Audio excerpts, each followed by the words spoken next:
Hello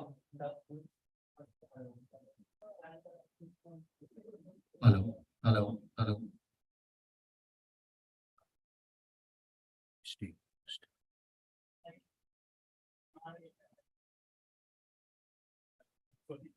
अब इधर जो जो आता जाएगा उसको एडमिट करते जाइएगा।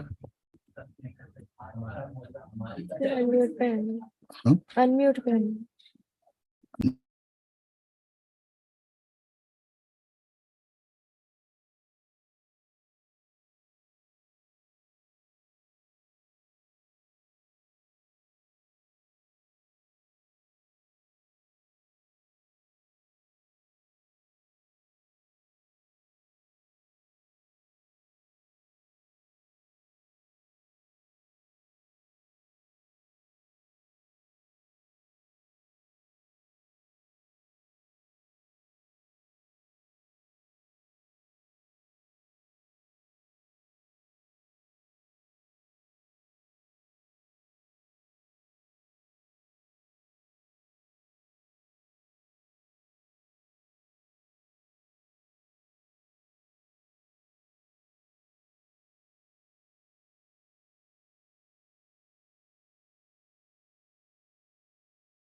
बाबा मला शिकवणार आहे.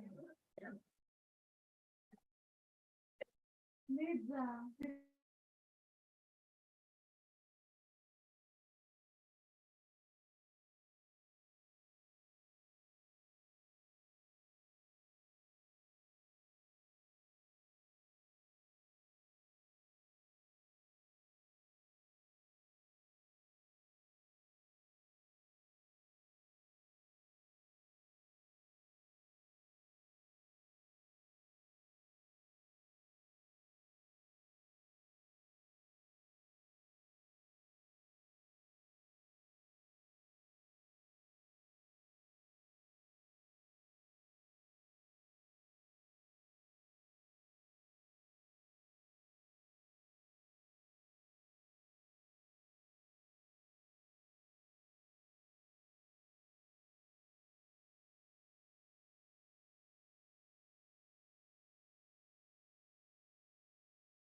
खिलाड़ी सीटी और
Thank you, sir. Thank you.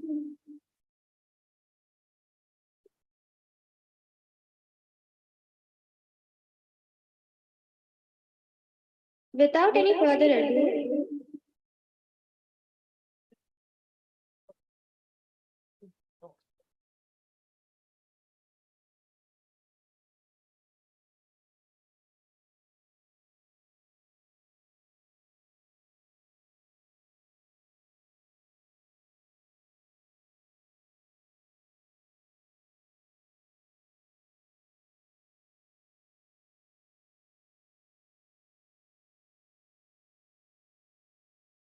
the Computer Society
I could see NTPC and I think few people from Kalinga University majorly represented today.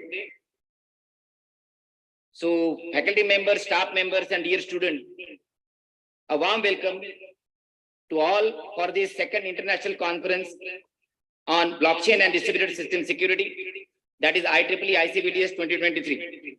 First of all, let me express my sincere gratitude to all IEEE Naya Raipur family members, especially our beloved director, sir, Dr. Pradeep Kumar Sinha, for his wholehearted support, IEEE Pune section and IEEE MP section for showing confidence in me in organizing this conference, excellent support and contribution by volunteers, faculty members, staff and students of IIIT Naya Raipur, With their support, this is actually a second IEEE International Conference. During my tenure, we are organizing here. Few of the participants from Kalinga also knows that in December, we had organized IEEE Women in Engineering Conference here successfully. So this is the second one. And thank you for your support. We have received 315 papers and 66 are accepted for presentation. So you may say around 21% of acceptance ratio. 3 tutorials are conducted yesterday successfully. And total 5 keynotes are there in this conference. So overall, we have 15 technical sessions and they are going to be conducted today and tomorrow. Mainly it is in hybrid mode. So last year when I given because it is in hybrid mode, we give them option. So what happened? 70% of them came offline last year when I did it in Marathwada Chamber of Commerce, Pune. But this year, it is other way around. Majority actually opted to be online. So we have received, even for next conference, we have received around 7 bids, that is proposals to conduct next year's conference. That is IEEE ICBDS 2024. And the selected organization name will be announced during valedictory function tomorrow. So I hope you all will enjoy this today's conference. Thank you.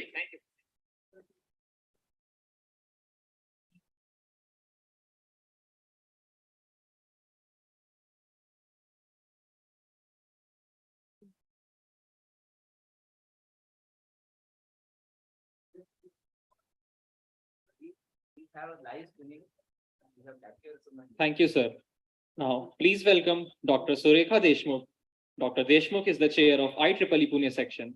She graduated from Shivaji University, and Dr. Deshmukh and completed her master's from Pune University, India.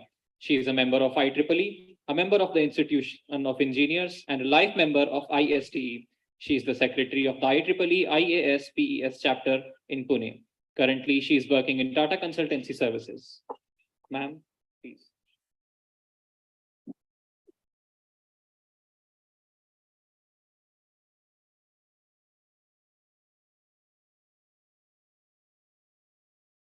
Very good morning to one and all.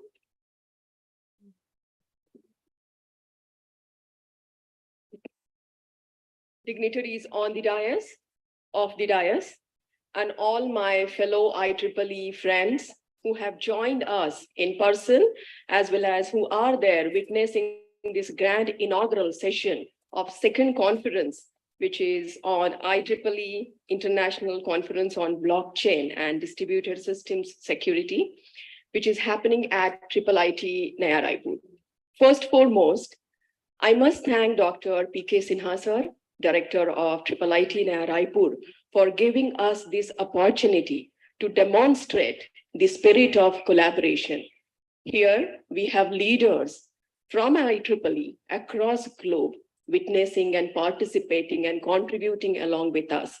And here we stand in front of you representing IEEE, coming across world, coming across different sections of India. I represent Pune section, and we do have representation of MP section also collaborating for this conference. So first foremost, let's have a round of applause for all those members who have put their efforts, sincere efforts in collaborating and coming together for benefiting our community, our researchers, our academia. Coming from Pune section as a chair of section, give me 2 minutes to give you glimpses of Pune section. At IEEE Pune section, we have around 15 technical society chapters, where Computer Society is the one who has established this specific conference on blockchain and distributed system security. So apart from Computer Society chapter at Pune, we have other technical societies, to name few, where they do have specialization in power and energy sector, communication society, instrumentation and measurement society, robotics and automation society, computational intelligence society, TEMS, educational society, etc., etc. In all, out of 39 societies, you will find researchers and expertise coming together under IEEE Pune section umbrella, covering 18 technical societies. Along with these technical societies, under Pune section, we have established very thoughtfully certain special interest group. We have special interest group to build ecosystem of industries, academia, researchers, startups, NGOs to come forward to contribute to society in terms of affordable agriculture contribution, develop some projects which are helpful for affordable healthcare. We have established smart city special interest group where we do have very strong relation with Pune Municipal Corporation, and we have been helping them, working with them for more than 7 years now. Very recently, as our responsibility towards climate change and sustainability, we have started with special interest group on environment engineering and carbon neutrality, where we go to different campuses and different campuses have joined hands with us in becoming carbon neutral campus. And I think IIIT Naya Raipur would be another pilot educational institution we look forward to join hands with us, looking at the green cover of this particular campus. And this campus would be the pilot in this section to encourage other institutions to come forward. That's about special interest group. I do want to take this opportunity to share with all of you good news that I received today morning. At section, we have one very old, around 20 years kind of an activity which we call that as Eureka. Eureka is an activity where engineering college students go to school students and they educate school students about what is engineering, what are the branches of engineering, what is role of engineering in supporting society. And this year is again 23rd year of that Eureka event. What I'm happy about is I received mail from APS Society Humanitarian Committee that we at Pune section, Eureka has received Ehrlich Ronde Award, which is world's very well recognized award. And that award has amount of 10,000 USD as a kind of acknowledgement to the efforts of Eureka. And very interestingly, what is most important is we really need to align ourselves to today's niche technologies. And that's why I definitely thank Dr. Ramesh Ramdose when we met at Ottawa, Canada this August. I was absolutely very much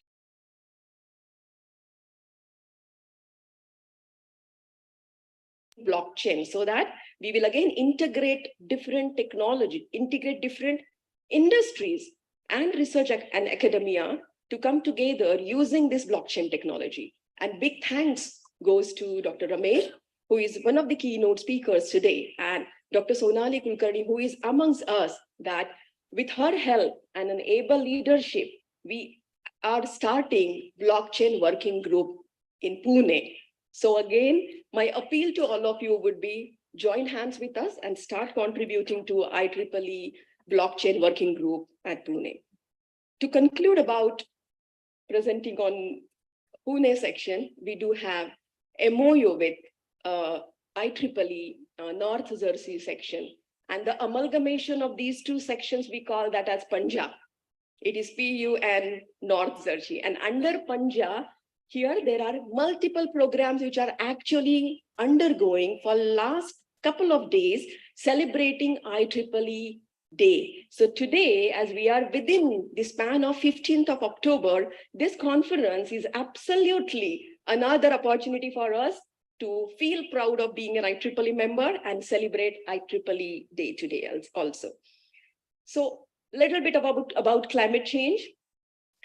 Dr. P.K. Sinha sir and Dr. Rajesh sir, they belong to Pune section, and we have been volunteering for IEEE for more than 23 years. The reason for setting this over here is that this is a very strong relationship which is there because of IEEE and specifically because of IEEE volunteering. Similarly, we do have Dr. Girish Kilari, past chair of Pune section. Dr. Amar is a vice chair of Pune section this year. And as a team, again, we have established special interest group on climate change. outcome of this around 23 years of volunteering for IEEE is somehow that Pune section has got representation at global level committees. There is IEEE Climate Change Committee, and I do represent Pune section at IEEE Climate Change Committee. And one more important point for all of us to feel proud about as Indian is United Nations Conference on Climate Change. We call that as COP. So COP28 this year is happening at Dubai. UAE is the presidency of COP28, and IEEE has designated around 8 members across globe. And I feel proud that I'm able to represent section as well as India to COP28 to represent IEEE. So with this, we are here to witness how technology is going to help us in supporting humanity. I'm very much looking forward to have interactions with all of you, and most importantly, commitment towards IEEE and how we can leverage technology for the betterment of society in association with MP section, IIIT Naya Raipur, and Pune section. Thank you very much. ओहो ये निकल गया Thank you for the wonderful उठेगा ये We have received messages from many dignitaries. A video message from Dr. Takako Hashimoto, Vice President of the CUC Japan, Board of Governors, IEEE Computer Society, IEEE Art and Director Elect, 2023 to 2024 will be played now. बांधने से हवा आ रहा है ना तो गिर रहा है एक रस्सी वगैरह कुछ है इधर में वो मेंटेनेंस वाला है ना वहाँ हाँ To connect अच्छा रुके video for IEEE ICBDS 2023. First of all, a heartfelt thank you to the IEEE Computer Society, Pune chapter, IEEE Pune section, IEEE Madhya Pradesh section, and IIT Naya Raipur for their incredible effort in organizing this conference. The dedication and hard work of these organizations have made it possible for us to come together, share knowledge, and drive forward in the field of blockchain, distributed systems, and other important areas. I'd also like to extend special gratitude to Dr. Rajesh Angu, my good friend, for his invaluable contributions and dedication to this conference. His vision and leadership have been instrumental in making this conference a reality. This gathering is all about collaboration, new ideas, and pushing boundaries. So, as we dive into the discussions and sessions, let's embrace the spirit of innovation and teamwork. So, to everyone watching and participating, thank you for being here. Let's make IEEE ICBDS 2023 memorable and impactful. Thank you so much, and here's your successful conference. Thank you.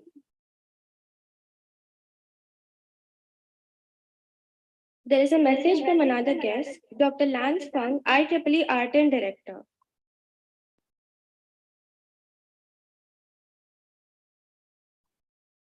Good morning. Distinguished guests, eminent speakers, fellow IEEE leaders, volunteers, and leaders. Ladies and gentlemen, my name is Lance Fung. I am the IEEE Region 10 Director for 2020.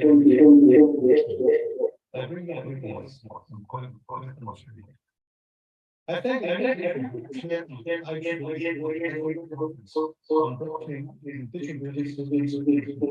ICBDS 2023. Dr. Rajan Ingo to deliver this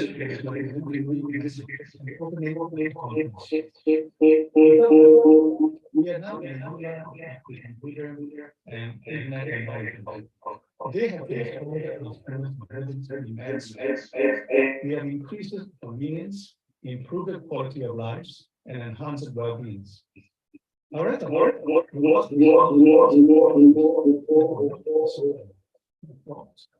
camps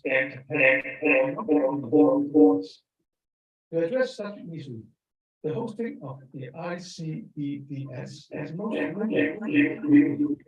in these 3 days, delegates will be to listen to the who will share, including many authors who will deliver the latest research findings. On behalf of the meeting, we thank you for inviting the following guests to this important event. Chief guest, distinguished scientist and Director General of Defense Research and Development Organization.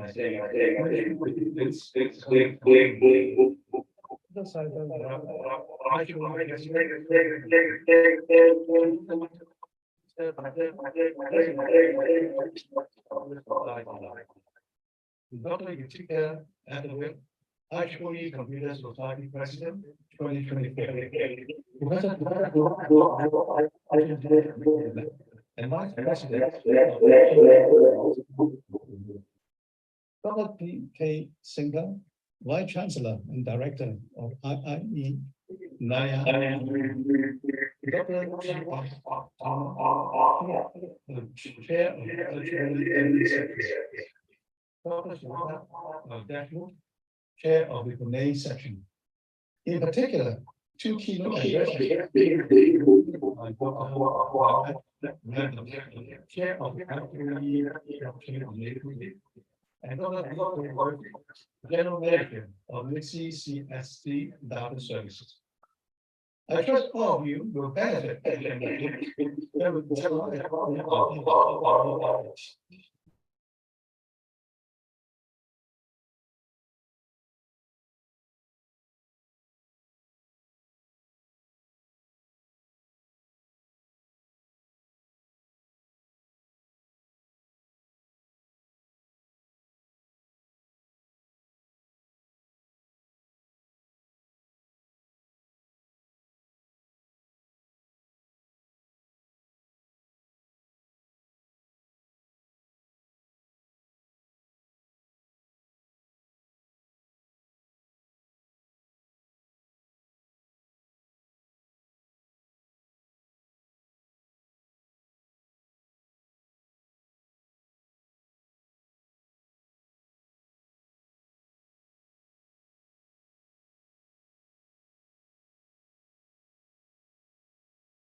Mic is mute.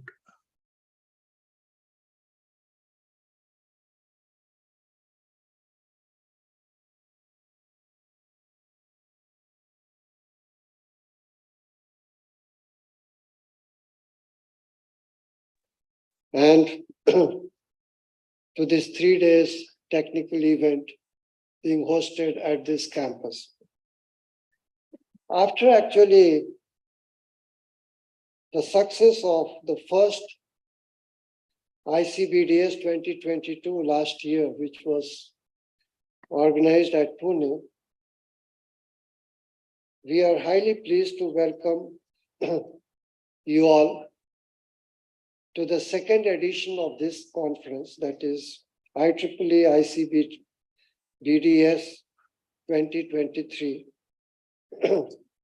which is being organized this year at our institute, the International Institute of Information Technology, near Raipur. We actually, in short, call it IIIT-NR. I have gone through the list of keynote speeches. Just now, Professor Rajesh Singh very briefly gave a glimpse of what we are going to envisage in this next 2 days. We have 5 keynote speakers, very renowned speakers from different parts of the country as well as from abroad. We already had 3 tutorials yesterday. And I just now actually, Professor Rajesh Singh announced that we had more than 300 publications submitted or received for this conference. And we made it a point to actually select, to keep the quality standard, to select only about 20 to 25% of them. So only 21%, I understand, have been finally selected for being presented in this conference. So, seeing the list of keynote speeches and the technical contents of the conference, I'm sure that this year's version is going to provide an enriching experience for all the participants. Now, the title of the conference, that is International Conference on Blockchain and Distributed System Security. I'll just like to say a few words about this topic because I have been actually working in the area of distributed systems right from my academic career, that is, when I was a student. And I have seen the changing faces, the way distributed systems have evolved all these years, since its very early days in 1980s, when we had the ARPANET, which just connected 4 systems in US. And that was the beginning. Okay, these 4 systems were just able to exchange data. And that was a very happy moment for all the scientists and researchers at that time, because before that, data used to be carried physically on tapes and other media from one system to another. So that's the era since I have been associated with distributed systems, and I have seen the changing face and paradigms of distributed systems. It has evolved and still exists in many different forms. Okay, be it peer-to-peer systems, be it grid computing systems, be it IoT, be it supercomputing. Even supercomputers are a type of distributed systems because they interconnect many different computers to work like one computer. Okay, so we have seen the evolution of distributed systems. Okay, and it is still evolving, it has not stopped. Okay, and we are still seeing new paradigms of distributed systems evolving.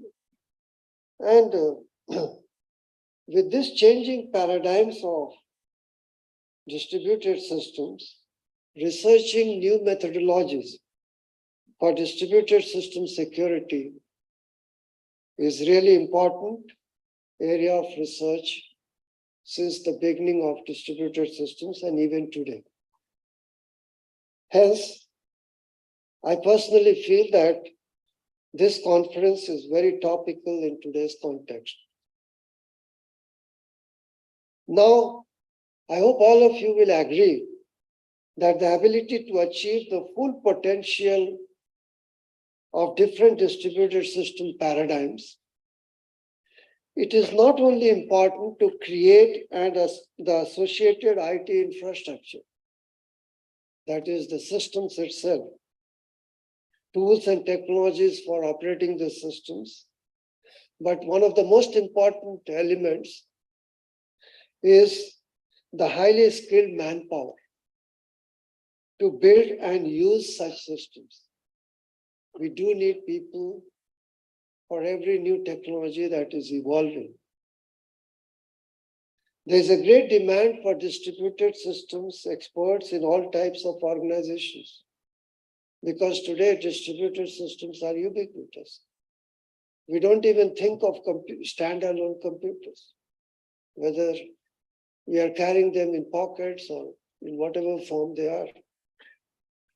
So this conference is an effort towards contributing to this objective of bringing together the researchers, scientists, academicians, and students working in the area of blockchain and distributed system security.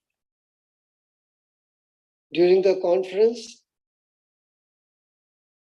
all these people will deliberate on various issues and challenges of this cutting-edge technology domains.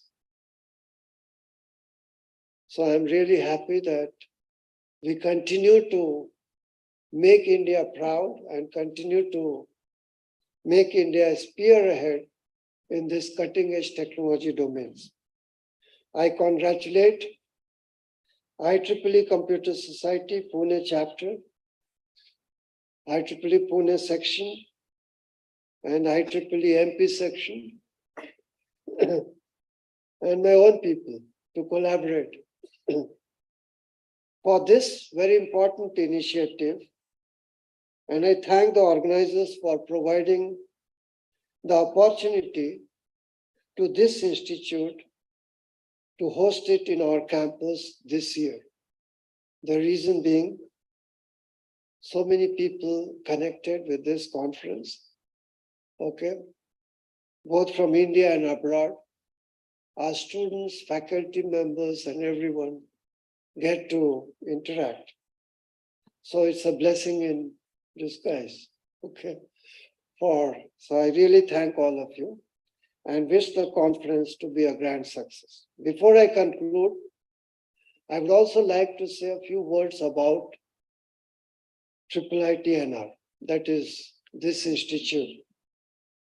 We are still a relatively young institute as compared to many other premier academic institutes of the country. We started our first batch in 2015 with a very humble beginning of only 2 branches of engineering: computer science and engineering and electronics and communication engineering.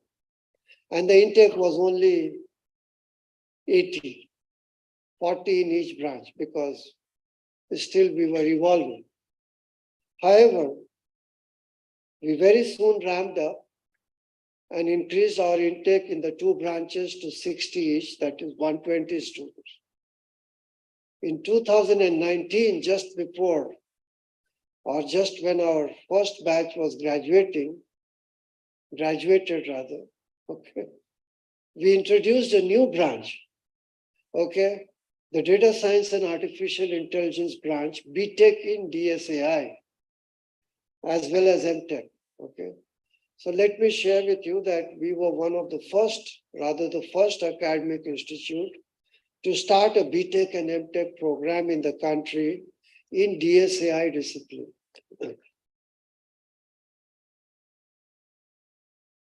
And let me tell you that today we also added 60 students in that branch. So the intake has gone from 80 to 180 per year in BTech. And we also introduced MTech and PhD programs. So the campus is fully charged with BTech, MTech, and PhD programs. And let me tell you that the DSAI branch later started getting introduced in many other academic institutes, and they contacted us, what should be the course curriculum. We collaborated and helped them create that course curriculum for their academic institutes also. So I really thank my faculty members, my staff members, and students for actually taking this pioneering step. Okay, so today, actually, we are trying to become, or rather we are recognized as one of the premier academic institutes in the information technology area, okay, spearheading education and research in this part of the central India. Okay, so, and IEEE, basically, once we are in the IT area, the core domain of IEEE, we also started various IEEE activities immediately after this institute started its operations. We have an IEEE student branch here. We also actually started IEEE Women in Engineering, okay, strategy group. Affinity group, okay, affinity group last year, okay. So we have been, and we are continuously motivating our students. We have so many senior members, okay, of IEEE. I think most of our faculty members are IEEE senior members, okay. And we also are proud to say that we also have an IEEE fellow in this campus. Okay, so so IEEE activities, okay, are always very close to our heart, and we look forward to doing many more things. Dr. Surekha has given few ideas. Okay, today what they are doing there, possibly we will like to actually emulate or have those activities spread across this region also. Okay. So with this, I once again, on behalf of our institute, welcome everyone to this conference, to this technical intervention. And I wish the organizers and the participants all the best for a grand success of this conference. Thank you very much.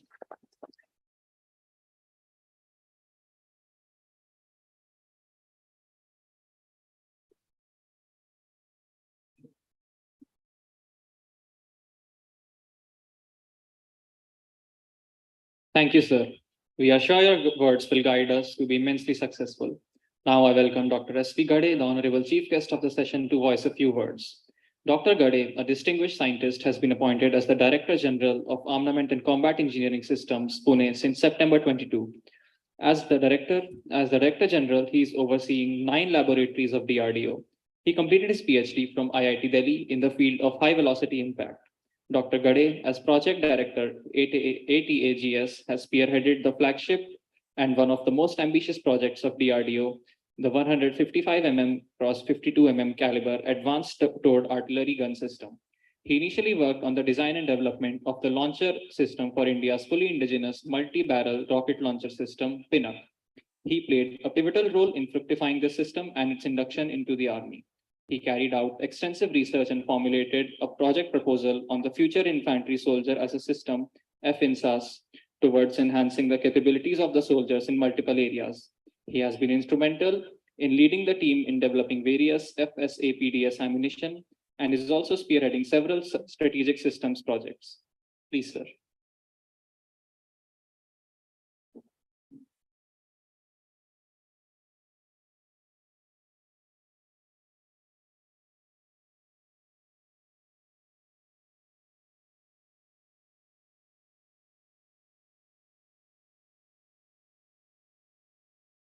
Dr. P.K. Sinha, Vice Chancellor and Director at IIIT Naya Raipur. Dr. Saifur Rahman, IEEE President and CEO 23. Dr. Neeta Patel, President IEEE Computer Society. Dr. Surekha Deshmukh, Chair IEEE Pune Section. Dr. Tomar, Chair IEEE MP Section. Ms. Jyotika Athole, 2024 IEEE Computer Society President. Dr. Takako Hashimoto, VP, Chiba University of Commerce, COC. Dr. Girish Khilari, C2 Elliott System. Dr. Amar Uchde, TPC Chair. Dr. Ramesh Ramdas, Chair IEEE Blockchain. Dr. B.K. Murthy, GM Projects, NIXI CSC Data Center Services. General Chair Dr. Rajesh Ingle, Dean Academics, IIIT Naya Raipur. Other dignitaries of the dais, all those distinguished gatherings online. Ladies and gentlemen, a very good afternoon to you all and namaskar. It gives me immense pleasure to be here with you all at IIIT Naya Raipur, wherein an international conference is being held to discuss on a critical and a very, very sensitive subject like blockchain and distributed system security. I am really honored to be a part of you all today. I'm really very, very fortunate that without being in the field of this particular science, I have been invited. And I'm another happy person to be here for another reason, because I have lived in this city, amazing city, for 5 years, from 80 to 85, as I was an alumni of NIT Raipur. And I am thankful to Dr. Ingle and Dr. Sinha, particularly, for inviting me to this particular conference. I think this day cannot be bigger than this day for me.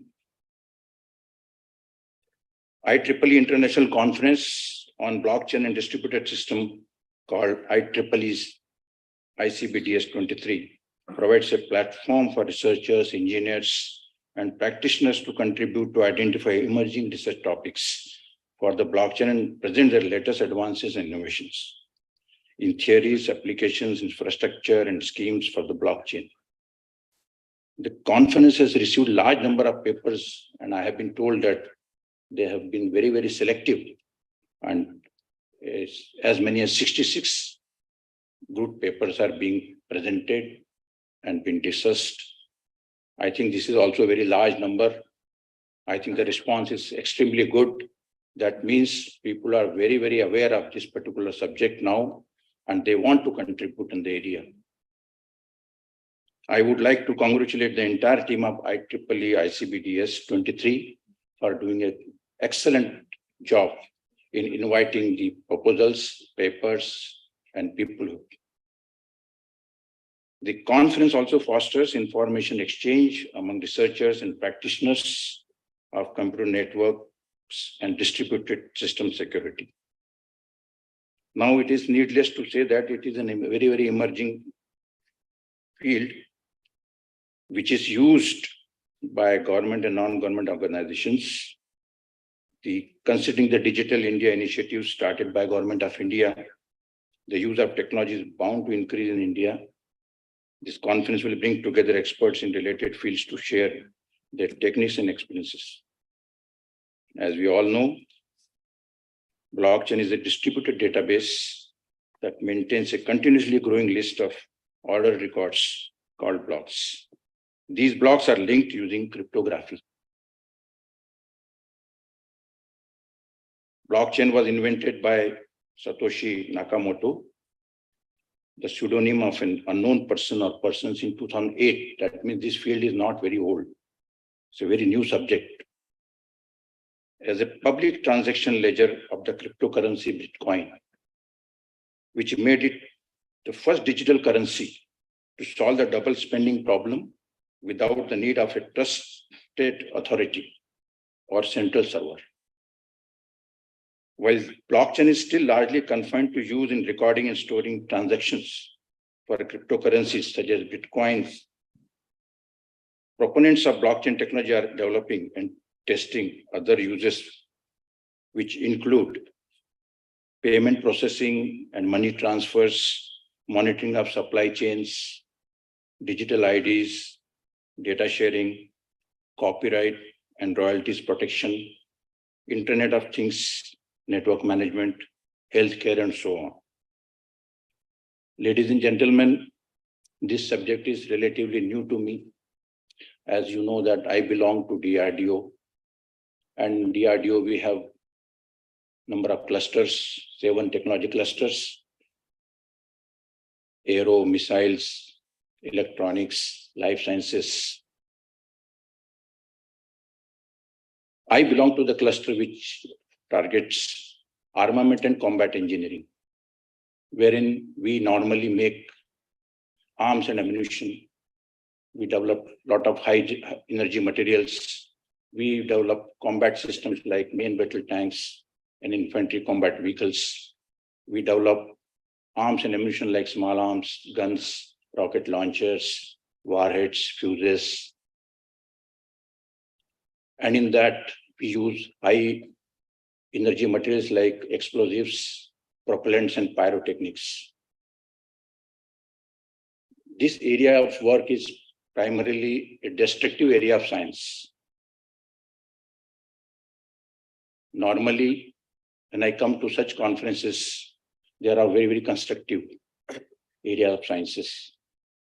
But I have no choice. I have to work in that area.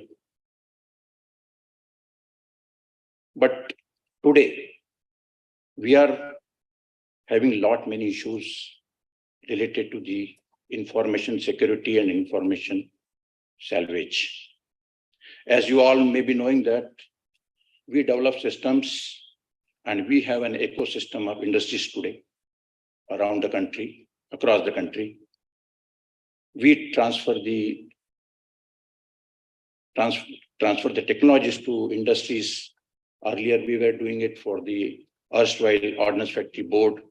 Today, they are also DPSUs. The other DPSUs like BEL, BDL, and so on. And then we have also started working with large number of private industries today because of they also wanted to participate in this. And to that extent, I would say that today we are working with large number of industries, all major industries, MSMEs, startups. Similarly, we have opened up our doors to academia also for very, very cutting edge, or you can say the niche area of technologies. And we have established 15 centers across the country, which are called DIACOE, DRDO Industry Academia Center of Excellences. And out of those 15 centers, 10 centers are almost at IITs. And in the second phase, we'll try to bring some more centers also based on our capacity and capability. Ladies and gentlemen, now the problem is that we are facing the issue, rather we have already faced certain issues of data security.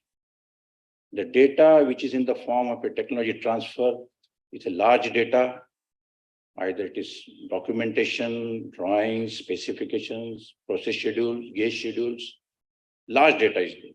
This data is to be transferred to the industries, and industries have to preserve this data. And industries have their own ecosystem of smaller MSMEs. Now, whether Bitcoin, or whether this blockchain technology, or whether the distributed systems security, it can help in managing this data? That is one of the questions that is there in my mind. And if it is there, certainly we would like to adopt this particular technology. Similarly, there are many areas of work where we continuously use high-end information system, transfer of information. For example, if you look at a system of artillery guns, so 6 artillery guns will be under command and control via battery command post.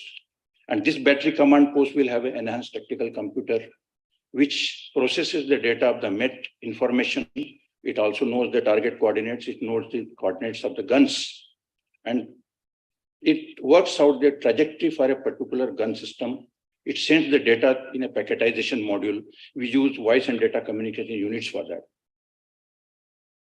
Now, whether this particular technology, which we are talking about, blockchain, whether the distributed systems security can help us, or whether it is already in practice.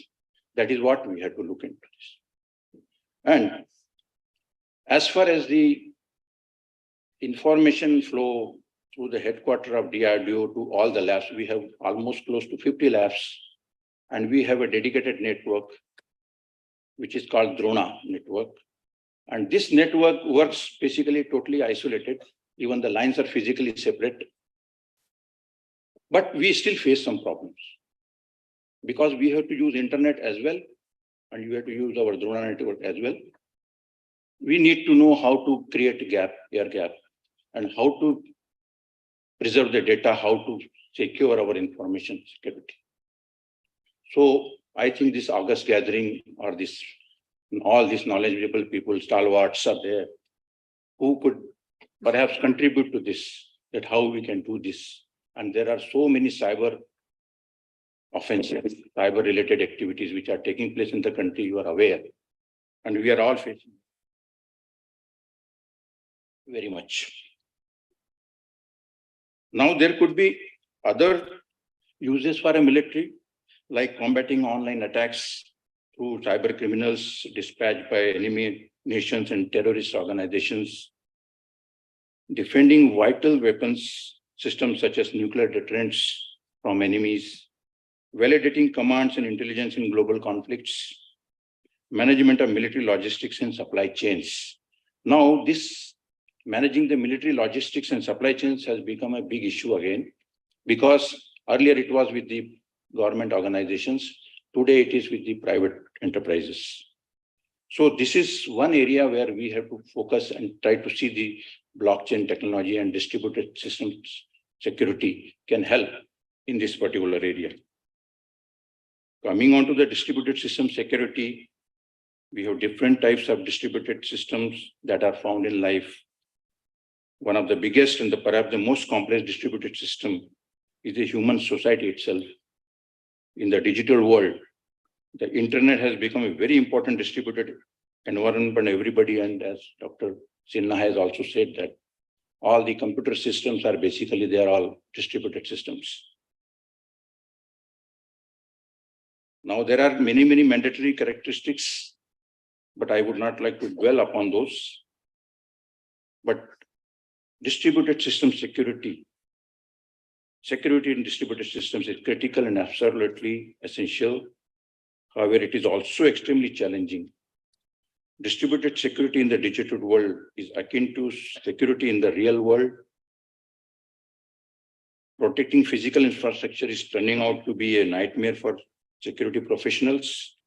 The reason is that the malicious adversaries can reside anywhere and everything in their potential target. In the digital world as well, protecting the infrastructure is turning out to be a catching game. The main reason for this is that the IT infrastructure in all enterprises is distributed in nature.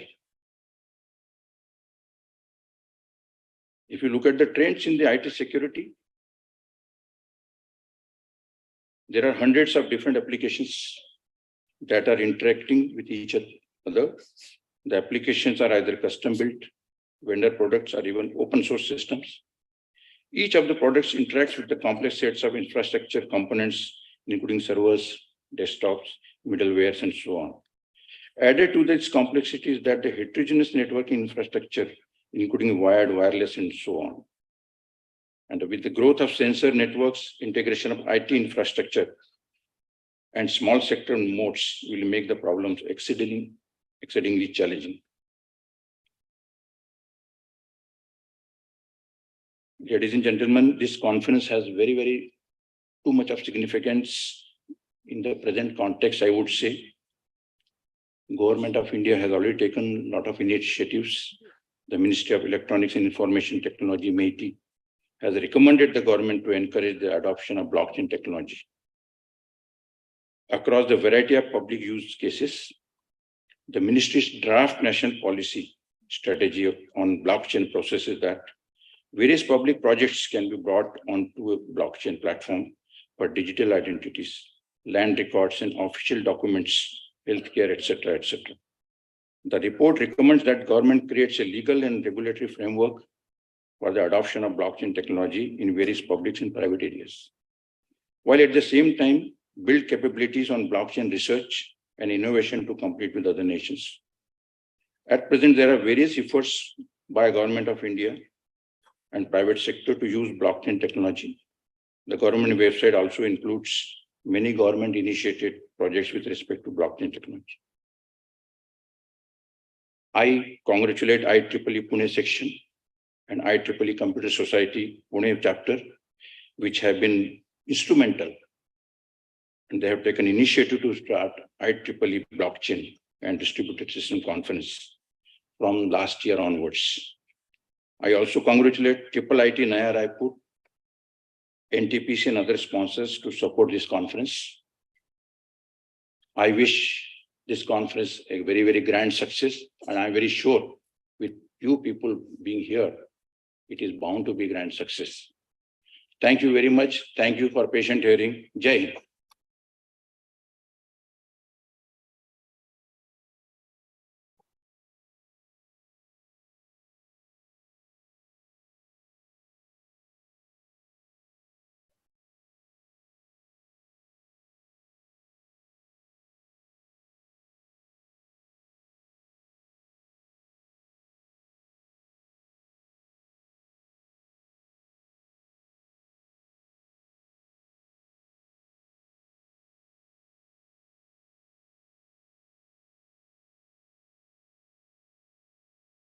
Thank you, sir, for such a knowledgeable talk.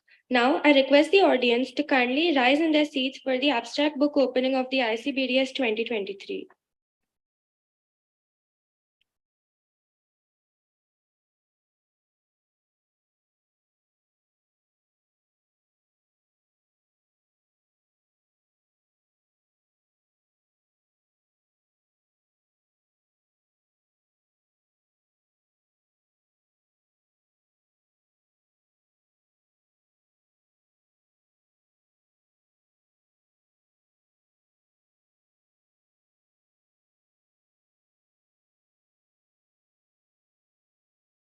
Thank you all. It was truly a significant moment in the ceremony. Now I humbly request all the dignitaries on the dais to join the audience for the keynote addresses.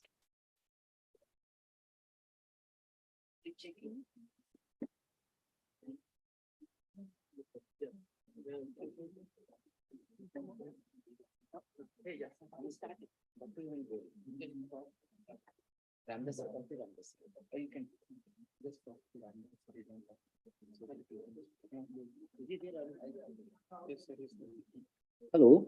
Yeah, Dr. Ramdas, you are there? Please. No. Hello. Yeah. Dr. Ramdas, are you there? Yeah, do you hear me? Yeah, we can hear you. Please go ahead. Okay. Yeah, let me share the screen. Yeah, let me just, please go ahead. Now we welcome Dr. Ramesh Ramdos, Chair IEEE Blockchain, to give a keynote address on IEEE Blockchain initiatives. Dr. Ramdas is a multifaceted professional with expertise in blockchain technology. He holds a PhD in electrical engineering and has served as an assistant professor at Auburn University. With over a decade of industrial experience in Silicon Valley, he has contributed to R&D projects for various institutions, including DARPA and NASA. Dr. Ramdas is a prolific author and speaker for various and is a prolific author and speaker, having authored books, book chapters, and numerous research papers. He has been an active member of IEEE since 1999, having been elevated to the grade of IEEE senior member in 2013. Furthermore, he holds a prominent role as a co-chair of the IEEE Blockchain Initiative and leads the IEEE Blockchain Standards Committee. Also serves as the expert panel on the European Union Blockchain Observatory and Forum. Sir, please. Yeah, could you please enable screen sharing? I want to share my screen.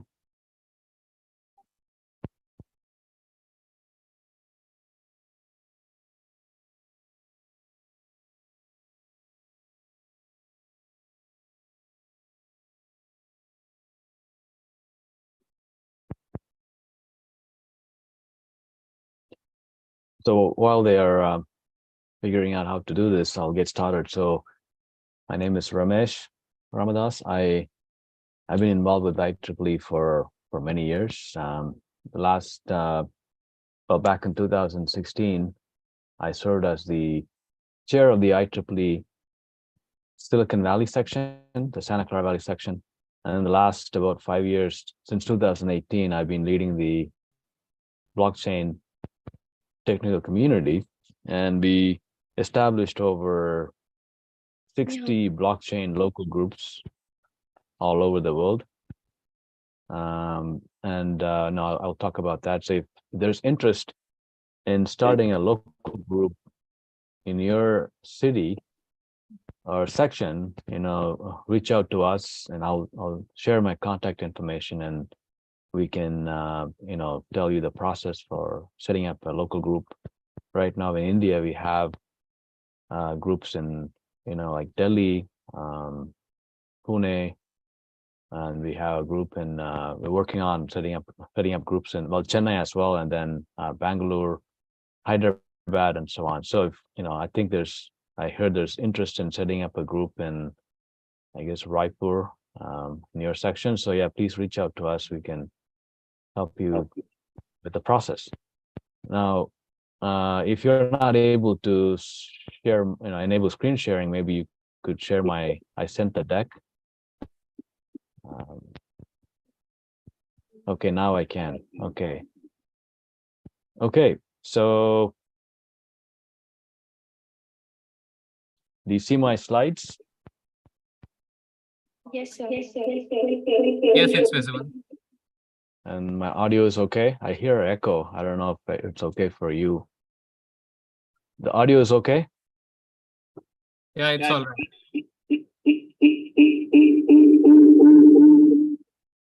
Okay, somebody has to mute, I think. Okay, so you can see my title. I already talked about this. So thanks for organizing this event, as well as inviting me to give a keynote talk. So this just shows my background. You can just scan the QR code for my LinkedIn. You can connect with me on LinkedIn, and I've been pretty active in the blockchain space the last since 2018. In terms of, I think the auditorium, I have to mute yourself. Auditorium, IEEE, I'm muted, and then I don't hear echo. So you can see I've been very active on the industry side of blockchain. I've been involved with several alliances, and in fact, I was one of the co-founders of the IEEE blockchain technical community. Now I serve as the chair. So just scan the QR code and connect with me if you want to get involved. Now, as I said earlier in the beginning, just go to blockchain.ieee.org. That's the main website for our community. So I welcome everybody here to join our community. We have social media presence, Collaboratech, Facebook, Twitter, X, LinkedIn. So take a look. And the objective is to, serve as a hub for collaboration, like international collaboration with communities from all over the world. Shortly, I'll show you, here's the list I talked about. We have over 60 blockchain groups, local groups all over the world. Local group is a new concept approved by the MGA, where you just need 2 IEEE members in any city or section interested in any topic. In this case, it's blockchains, and you can set up a local group and you can start meeting and organizing events. So it's not a chapter. Chapter, you need 12 members. To start a local group, you just need 2 members. So again, if you're interested, please reach out to us. We have a very active local groups all over the world. In fact, if I show you the next slide, you can see these local groups, they organize events standalone, or they work together and they do like a big event. For example, India, Bangalore, we did an event September 8, 9, about a month ago. We had over 310 people, 60 speakers, and that was organized by all the local groups in India, like all these groups I talked about: Chennai, Bangalore, Delhi, Pune, Mumbai, and all those. They worked together and they created the event. As you can see, there's more events happening this year. I mean, you can see the list here: Toronto, Shanghai, Bengaluru, Seoul, South Korea, San Jose, Silicon Valley, California, Tokyo, Japan. They're all done, completed. We have a few more coming up, like you can see: Kyiv, Ukraine, Taiwan. This is USA, and Tunisia, North Africa. So we have a very active community. So we welcome you to reach out to us. I see there's a community there. You are doing this big event, so let's work together. I mean, we're all part of IEEE, so let's connect and see how we can work in a big way within IEEE. Now, this blockchain technical community is sponsored by about 10 OUs, 9 societies and plus standards. You can see here the list. In fact, we also have several activity partners. We work with these societies on certain activities, like conferences, events, or even community activities. Now, just to give you an idea of what we have done since the last 5.5 years, you can see, as I said earlier, we talked about 60 blockchain groups, and we have a community of almost 13,000 members across all platforms. And in terms of conference and events, you can see every year we've been organizing 1 or 2 events since 2018. We have several educational content standards, about 13 published standards, and so on. Again, if you want to know more, this is just a summary, highlights. And if you want to know more about these items here, you just go to our website, blockchain.ieee.org, and you click on the tabs. We have a tab for every committee, and you'll find more information. Now, that was the intro about the blockchain technical community. And I also wanted to give a very brief, we don't have too much time. I probably need like an hour, but I'll try to condense it to like less than 13 minutes or so.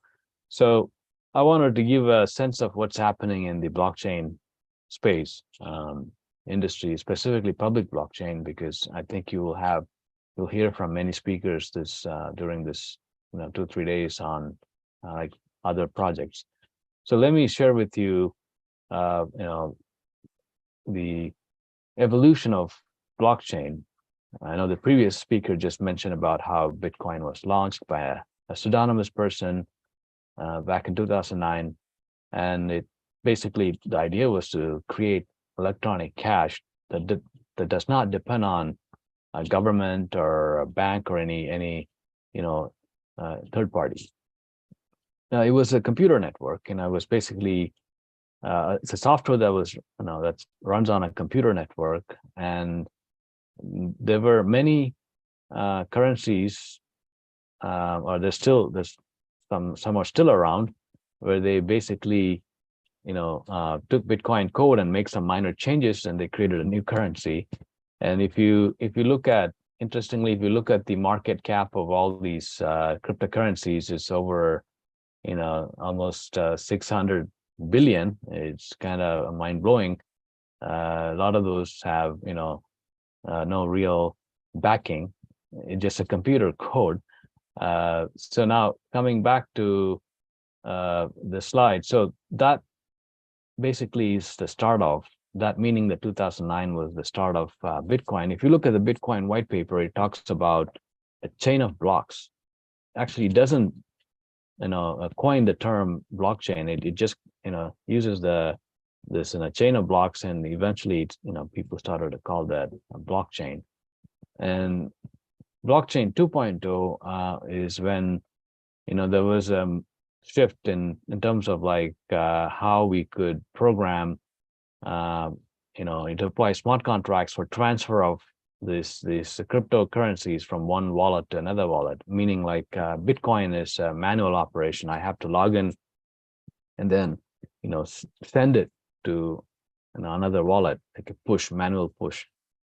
Whereas the blockchain 2.0 programmable chains, you can just deploy a code and say, okay, if, maybe this day, this time, transfer, so much of, for example, Ethereum from wallet A to wallet B. So that's actually a logical, operation there, and it's just automatic in the sense that you have a code that just going to wait until that time, and then it'll execute and transfer the asset. So that's why it's called programmable. You can program if-then conditions. And, through smart contracts, again, these are basically computer codes. The community, they started using this term smart contract. And it's actually neither smart nor a contract in the legal sense. It's just a term that the blockchain folks started using. And then blockchain 3.0 is where, the evolution of the space, where many architectures were developed to address the scalability issue, interoperability issue, and so on. Okay, so now there's a lot of terms on this slide. So I have another slide that actually shows the relationship. Before we go into that, you can see this slide just shows, like the previous speaker mentioned, it's basically a distributed database. And in the generic term, would be distributed ledger technology, DLT, and blockchain and DAG, directed acyclic graph. There are basically two types of DLTs. And let's look at the next slide where it shows you the relationship, right? So we have the DLT is a generic term, distributed ledger technology, which is a database shared among multiple participants and updated through a consensus mechanism. And blockchain and DAG, you can see there are subtypes or subsets of DLT. And so this is where you have to be, you have to be aware of these terms. People use these things, interchangeably, and sometimes you can get lost. Now, if you want to know a little bit more about these two terms, blockchain is basically a linear data structure. Remember, we talked about all of these are database architectures or distributed database architectures. So now blockchain is a linear data structure where each block, consists of a chain of transactions, and they're all connected. Each block is connected to the previous block, cryptographically. And DAG, you can see here, is interconnected data structure. It's a crisscross kind of data structure. Now let's look at what has happened in this space. So since 2009, Bitcoin was launched, and then there were several altcoins were launched, or alternative currencies based on Bitcoin. Then stable coins were launched, and then as I said earlier, around 2015, if I go back to the slide I had, you see 2015 is when this green circle started to emerge. So that's exactly the time.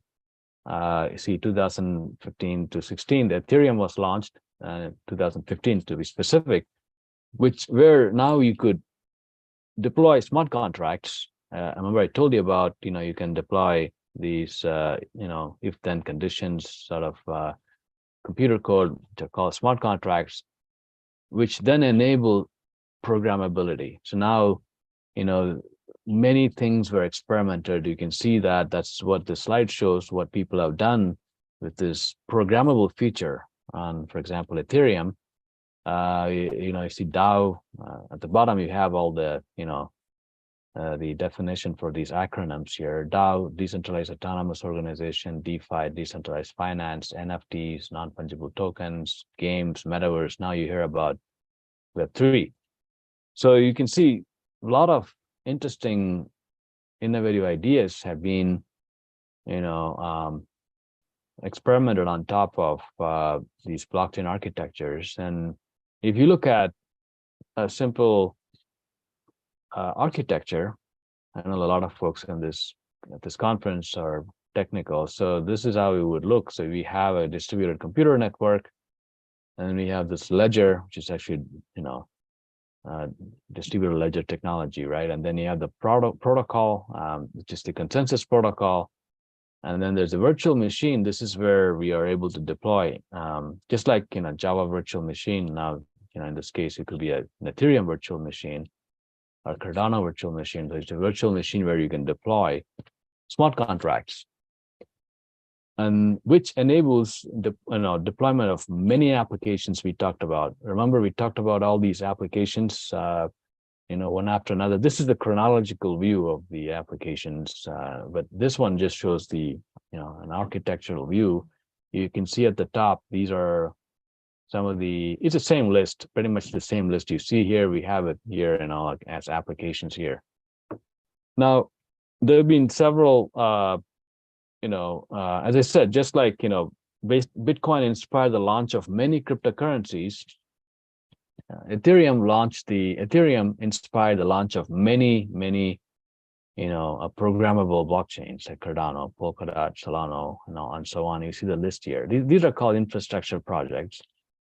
And if you look at, one way to look at how active this, the space, the public blockchain space, is to look at the market cap. Of course, you can debate whether this is the right indicator, but just, for the sake of today's presentation, just use this market cap. The y-axis is actually in billions, which I should add the, the label.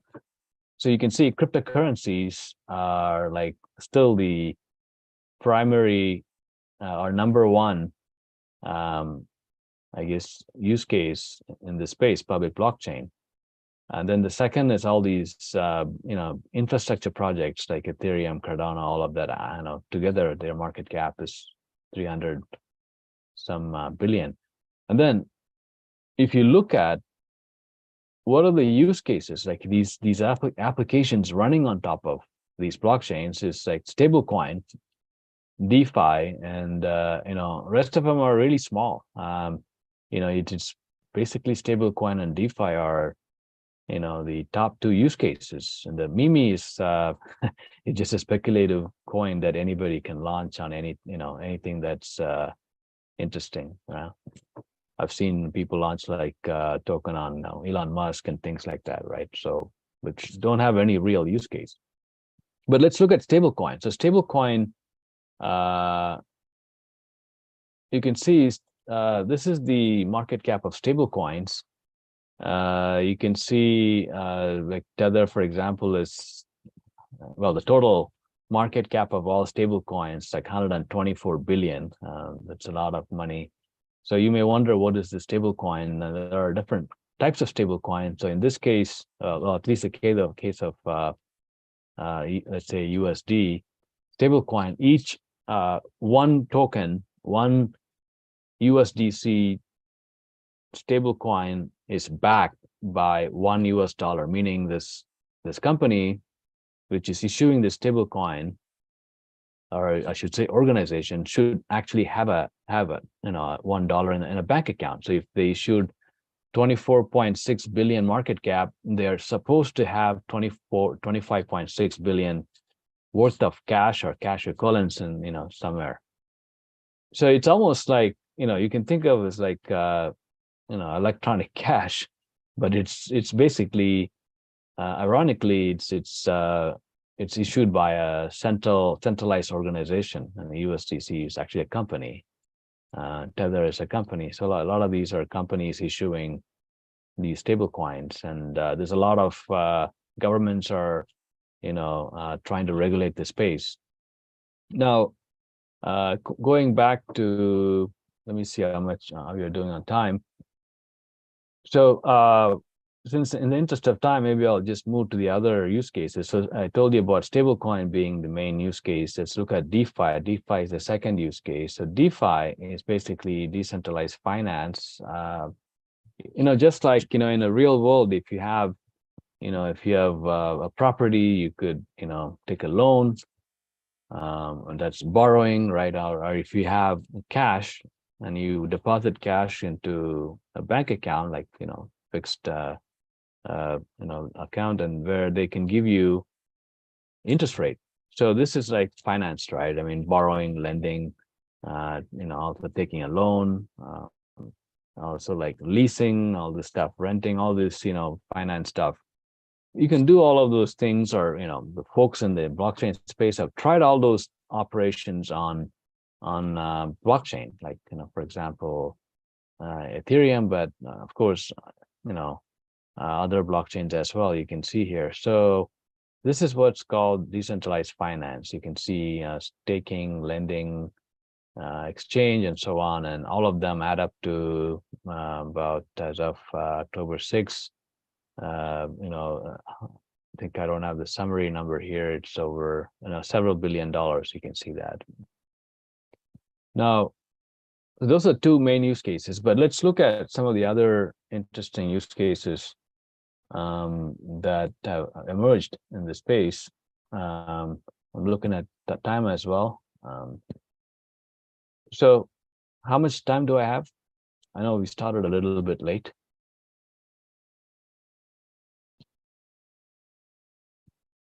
I can try to finish in like another, I guess, 5 minutes.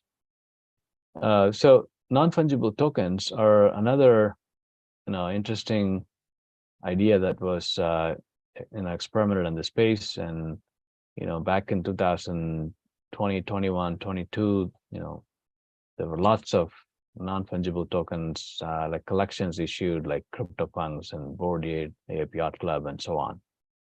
Of course, it's speculative. So, the price went up to, some of those NFTs, each one, went up to 450,000 per dollars, right? Dollars per NFT. But now, they've crashed to, 20 to 40 per NFT. So this is speculative phase is gone. Now what's happening in this space is not a lot of big brands. You can see some of the big brands here like Coca-Cola and Disney and so on. They started issuing NFTs to their like loyalty points and, like early access to their products and so on. Let's talk about gamify. Gamify is another use case that has been, experimented by this community where, gaming is, as there are like big games like Roblox and, so on, where you play the game and you earn some points, and those points remain within that game. It's a closed system. You really can't take those games outside. It's a closed system. So maybe you are good at one game and you have a lot of, points in one game, and you have another game, you have points in another game, but you really can't move those points or take them outside. So, but the idea here is if you have tokens issued on blockchain, you could take it out, and it creates like a virtual economy where you're able to, move those points, they call tokens, or even assets, from one game to another game. So that's one idea. And also, when you play the game, you earn some token that has a value that you can sell those tokens. So that's what this idea is. And actually, this space, is still struggling in terms of adoption. There's over 2,000 games, but if you look at the number of users, it's still like not, anywhere close to the games like Roblox and stuff. You can see it's under 1 million users, and Now, another new topic that's emerging in the space is metaverse. I'm talking about metaverses built based on blockchain technology, where each metaverse would have assets such as could be NFTs, like land, avatars, and artifacts, so on. For example, there's a game called Upland, it's a metaverse, I should say. It's a metaverse game. So it's called Upland, and they have they're trying to create a virtual copy of like a real world. So if there's, for example, Raipur city, they would create a virtual copy of Raipur city in the Upland metaverse, and then they create NFTs for all those piece of land and properties, and they sell it. You can buy those things. So that's Upland. So that's the idea behind the metaverse is based on blockchain. So there's also, you hear let me go back to let me go to this slide where it shows you see there are two types of metaverses emerging in this space. I talked about blockchain based on the left side, like Sandbox, Decentraland, Upland. They're all based on blockchain, meaning they have NFTs. You can buy a piece of land in Sandbox, and they have in fact, go back and I'll show you. Look here, like this is these are some NFT collections issued by Snoop Dogg and Paris Hilton.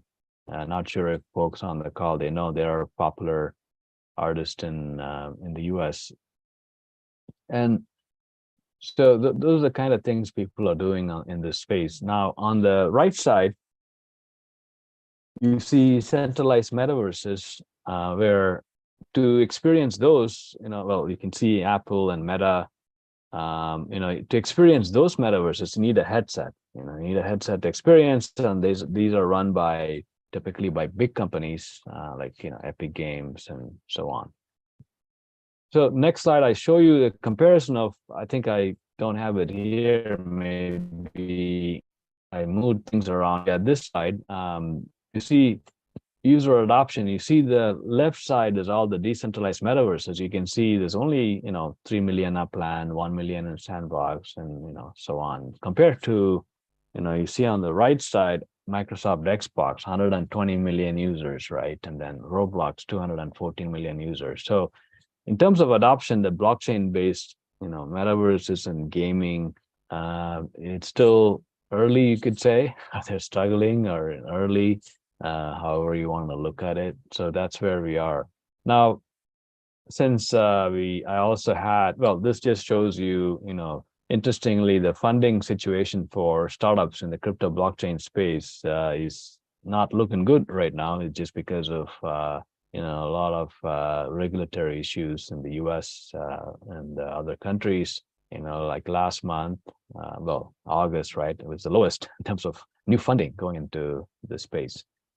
Let me take a couple minutes to talk about, maybe very quickly, I'll talk about this two topics here. I think maybe running out of time soon. So I also wanted to talk about enterprise blockchain. So you can see this slide shows different groupings of companies based on their use cases, like supply chain, capital markets, payments, and so on. If you look at what kind of blockchain they use, Hyperledger is used in enterprise use cases, and I'm sure you will have folks talk about Hyperledger, at your event. And here, this slide shows some examples like, supply chain, invoice management, land registry, built using Hyperledger. And, this slide we can skip, these are some alliances and consortia in the space. As I said earlier, I've been active in setting up alliances in the blockchain industry. Now, let's talk about government use cases for a couple of minutes. So this slide shows,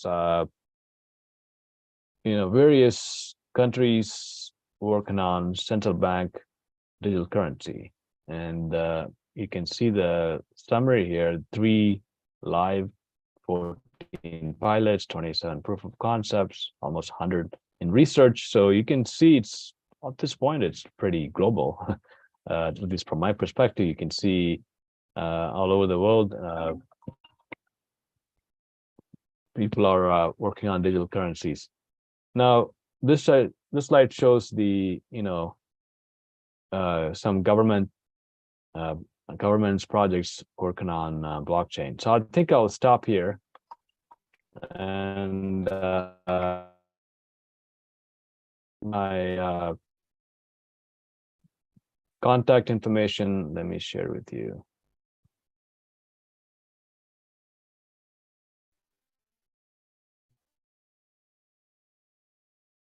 Yeah, there's my contact info.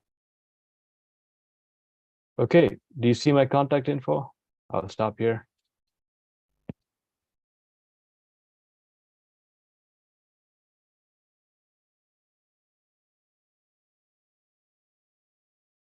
Okay, thank you. Any questions or comments?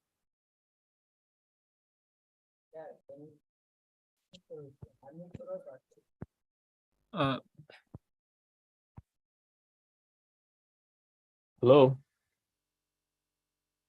Okay.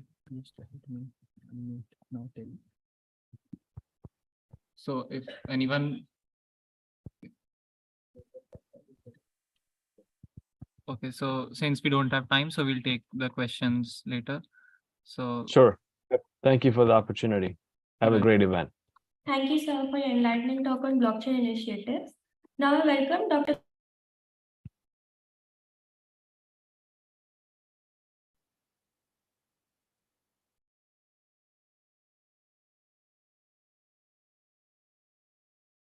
Auditorium, please unmute yourself.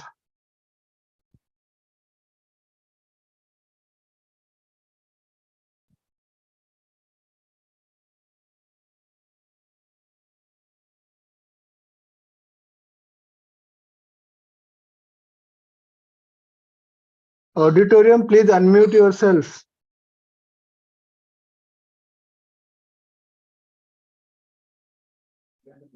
online. Okay. Now you start. And now start. Dr. Murthy is known for shaping.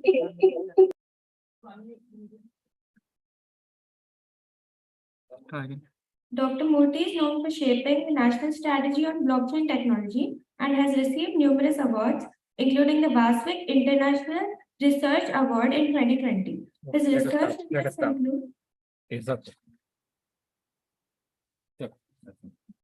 In the interest of the sorry, in the interest of the time, I asked it had to stop. So not much introduction is needed. So only one introduction is enough. I have designed the national strategy for national strategy for the blockchain technology in the country. So that was adopted by the government, and I am from the MIT, and now I am. Yeah, I'll okay. So in the ministry, when we get any new technology, we need to convince our bosses who are bureaucrats, maybe non-technical, some people, and also to the politicians in order to make a scheme and in order to adopt for the national usage. So that's why we need to understand the technology very well and explain to a layman. So I will also let me explain to you what is a blockchain technology from our traditional local knowledge using that. The technologies today, every one of you feels that it's too complicated. It is not complicated. We all have been using since ages this type of technology in our daily lives. And this is only we are making it complicated and then making it solving the solutions and then creating it for digital age. Nothing more than that. Okay, let me explain what is a blockchain technology. All of you might have heard that blockchain technology is a backend technology for the Bitcoin. Okay, so Bitcoin is nothing but the digital currency that everybody is using. Every whole of the globe wanted to use this digital currency instead of the normal currency. Okay, now let us talk about from a basic perspective, layman perspective, what is our currency? All of you know in India, the currency is rupee. 90% of the people do not know what is the difference between 1 rupee note and the 100 rupees note. Let me explain to you. If you see the 1 rupee note, not the coin, it is written on top of it, Government of India, it is 1 rupee. If you have the note, you see it. On the other hand, if you see that 100 rupees note or 10 rupees note, 2 rupees note, anywhere, any of the currency, it is Reserve Bank of India, it is written 100 rupees, and the bottom it is written, I promise to pay the bearer of the person, the bearer, a sum of 100 rupees. You know the difference between these two. That means the 1 rupee note, it is written Government of India, it is 1 rupee, that is the actual currency. And the other notes which we have using, your wallets are all having, it is nothing but a promissory note. Please understand that it is nothing but a promissory note. And that 1 rupee is the real currency, which is signed by the Finance Secretary of the Government of India, none other than the Finance Secretary. But the other notes are signed by the Reserve Bank Governor. Remember, this is the difference between these two. Okay, I'm not going into the economics and banking other sectors also. Why that is relevant to here? So that means if the government authorizes any person or a group of people authorizes anybody to issue the currency, it is acceptable. Like I will give you in Mohalla, you might be seeing it when you go for the milk booth, the person writes on an ice cream stick on a piece of paper 2 rupees, 3 rupees, which is balance to be paid to you. But you don't use it and you will go back, and because he doesn't have the change, he will not come to you. And then what you take that change. Sometimes what happens, instead of going to back, the nearby Kirana stores also will accept that. You know that? You have seen this? This we have been doing it since ages. That means in a group of people, if there is a consensus, any piece of paper, that means in this auditorium, if I write on a piece of paper or a vice chancellor writes on a piece of paper, that 10 rupees or 100 rupees honorarium for all of you for attending this conference, that is valid. And that may be the same coupon may be useful in this canteen itself for taking your lunch or dinner. So that means in a group of people, any piece of paper is acceptable as a currency, can be taken as a currency.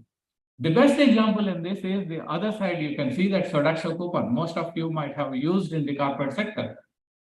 The Sodaksha coupon is given to the people of employees in the corporate for taking the cafeteria things. Sometimes the same Sodaksha coupon are acceptable in the grocery shop for getting your dal chawal, etc. So that means any of these currencies, any of the piece of paper which has a promissory sign signature accepted within a community can be treated as the currency. So that is where the digital blockchain technology is coming from there, and Bitcoin has evolved from this basic concept which we have been using for so many years.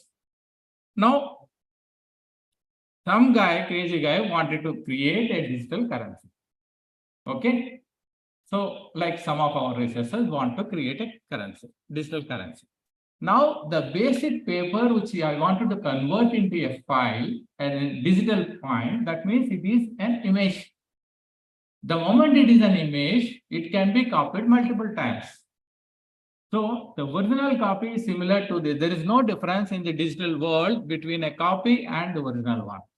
So you can make millions of copies of the image that are there. But on a piece of paper, you cannot do it. It's very difficult. So imitating somebody's signature on a piece of paper that I promised to pay 100 rupees, it is very difficult. Or even the piece of paper is very difficult. And regulated, unregulated. There is no authenticity. What is the guarantee that the piece of paper is given by somebody? And it is difficult to trace the number of coins. How many things are there across the country? How many such files are moving around? Nobody knows. And one can easily multiply the currency. And thus, one has to keep track of the numbers. How many numbers are there? We don't know. And the difficult to keep track of validity of transaction. If I give 100 rupees to you, this piece of paper, digital files, if I make, and what is the guarantee that I have actually given to you? Because the transfer from one person to another person, one system to other person is a copy. If I write any message, only a copy of the message will go to you on WhatsApp or any other email also. So this is only a copy it is going, not actually the transferring that. So that means security is another point. You can make anything. You can hack my system and then do it. So all these are problems are created because you wanted to make the currency into digital files. So how to solve it? Of course, information technology and computer science has a lot of solutions for that. That is where the blockchain technologies come. First, prevent multiple copies. Yes, you have cryptographic algorithms. By encryption, you can use it. Encryption and decryption, that is where we are using it. Traceability to everyone, that is where we maintain the ledger. That is record of that. So everybody making a note of how many people, how many coins are there. This is typically, you might have played the business in your childhood. Kids play the business where you are going and the whole thing, and then you place a die and then it goes, and everybody will having some currency. With their currency, you will buy a house or you will buy a car or something. You might have played in the games. Similar to that, everybody is keeping track of how much money that you are having. That is nothing but your so-called distributed ledger. And to avoid the cartel between these, you need to have a trusted group. That means in this, how out of 100 people are there, I need to get consensus of all these people. Some people might have bought, and some people say that, oh, he is a good person, he is a nice person, so I will vote for him. So in order to avoid that biases, we need to have the consensus. And participatory role, secure, we need to have many nodes. In order to connect these nodes, we need to have internet connection because the persons are geographically distributed. But internet is not secure, and hence you go for VPN. So because the storage that is there, you need to have a sandbox environment. Otherwise, the storage itself can be corrupted very easily. So to reduce the storage, indexing is required.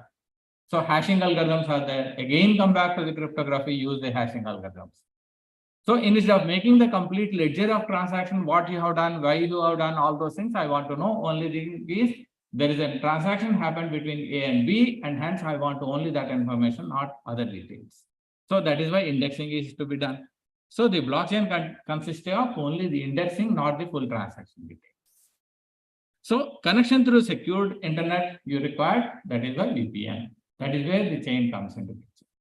So all these technologies, put it into one basket and say that it is a blockchain technology, making it so complicated to all of us, which is nothing but we have been using it in our canteen, in the campuses.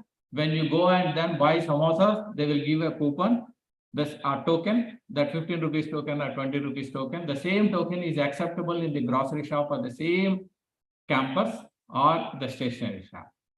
So it is like acceptability of that.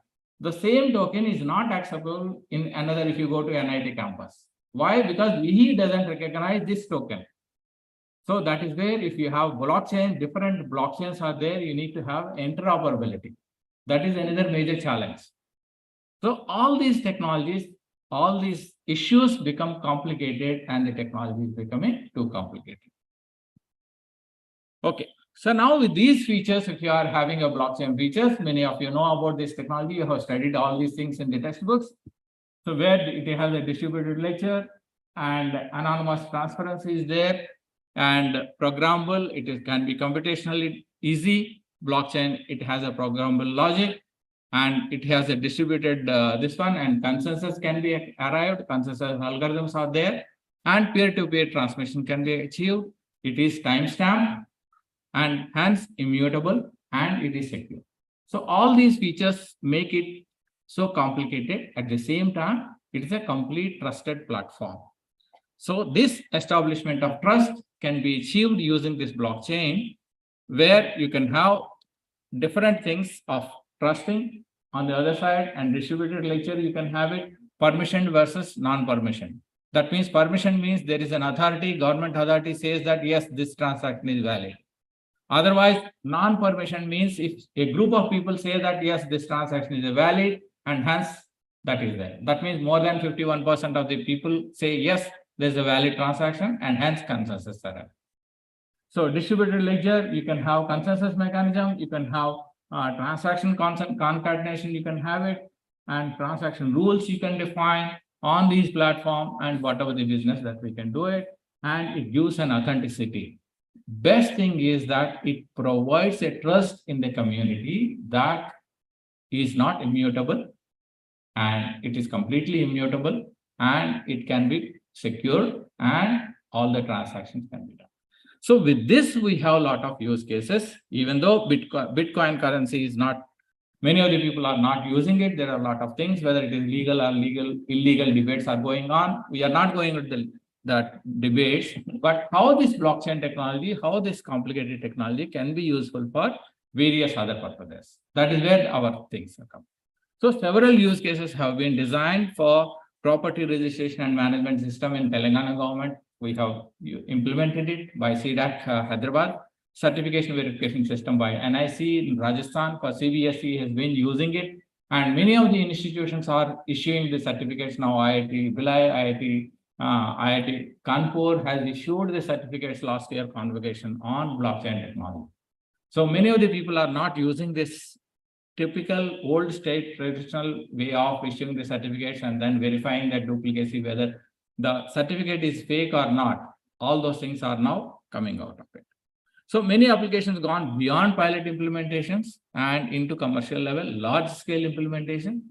Unfortunately, for any government initiatives, if we want to design any application, because of 1.4 billion population is there, it should scale up to at least millions people, if not billions. So that is where the challenge lies in.